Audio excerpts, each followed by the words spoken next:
So आजको यो भिडियोमा चाहिँ म असार 19 गते आरबिबीमा खुलेको सिनियर एसिस्टेन्ट आइटी 5th को बारेमा कुरा गर्न गइरहेको छु। यसको यो भिडियोमा चाहिँ मैले vacancy, exam date, syllabus, salaries लगायत सबै कुराहरू सेयर गर्छु।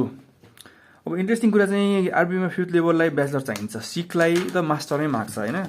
अनि टोटल सिट कतिवटा छ त 17 वटा खुला छ, जसमध्ये 8 वटा चाहिँ खुलामा छ है।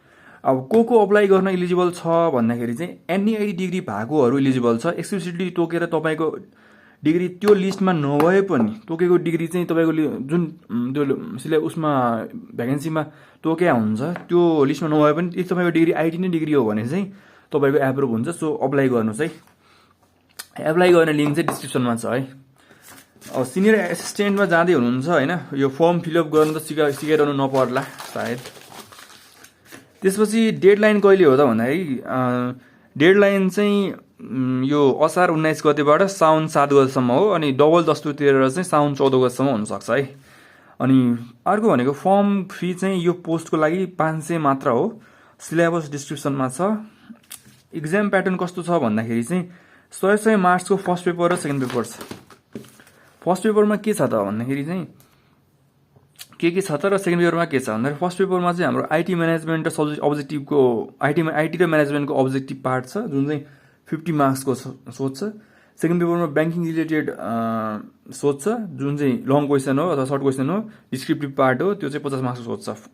अनि सेकेन्ड पेपर चाहिँ प्योरली टेक्निकल हुन्छ, भनेको कम्प्युटर साइन्स, कम्प्युटर इन्जिनियरिङ जे पढ्नु भएको छ त्यहीँबाट सोध्छ।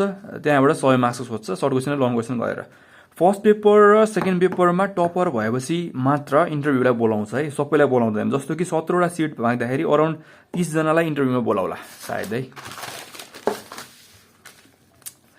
नेगेटिभ मार्किङको बारेमा कुरा गर्नु पर्दाखेरि चाहिँ अब्जेक्टिभमा चाहिँ नेगेटिभ मार्किङ हुन्छ, यो सबैलाई थाहा नै होला, लोकसेवा दिइरहनु भएको छ होला। अनि स्यालेरी चाहिँ कति हुन्छ त भन्दाखेरि आरबिबीले एक्चुअल स्यालेरी चाहिँ पब्लिस गरेको छैन। अब यो 21% जुन बढ्यो नि हाम्रो यो फाइनेन्सियल इयरमा, त्यो बढ्नुभन्दा अगाडि चाहिँ 6 लेभलको स्यालेरी चाहिँ आरबिबीमा 81,000 थियो।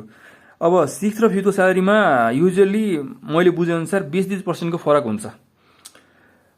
प्लस भेरियस ग्रुपहरुमा हेर्दाखेरि, फेसबुक ग्रुपहरुमा हेर्दाखेरि पनि यही नै पाएँ हैन। सो अहिलेको फ्युचरको स्यालेरी चाहिँ बढेको छ भने चाहिँ 81,000 पुग्नुपर्छ है। इक्जाम कहिले हुन्छ त भन्दाखेरि इक्जाम लोकसेवाले लिने हो, कहिले हुन्छ ठ्याक्क हामीलाई थाहा हुँदैन, तर 2-3 मन्थ्स टाइम चाहिँ दिन्छ पढ्नलाई। भनेको अहिले भ्याकेन्सी खुलेबाट यो रुटिन इक्जामको सेन्टर आएपछि 2-3 मन्थ पनि हैन है। प्रिपरेसन स्ट्रेटेजी र रोड म्यापको लागि मेरो सुरुको भिडियो हेर्नुस् है, भिडियोहरु हेर्नुस्। अनि ओल्ड क्वेसनको लिंक चाहिँ डिस्क्रिप्सनमा छ है। अब यसमा आरबिबी 5th क्वेसन चाहिँ छैन, तर लोकसेवामा रिपिट हुने भनेको चाहिँ अरू कर्पोरेसन्सको क्वेसन पनि हो। फर एक्जाम्पल एनईमा सीओएमा सोधेको क्वेसन एनटीसीमा सेम सोध्न सक्छ हैन।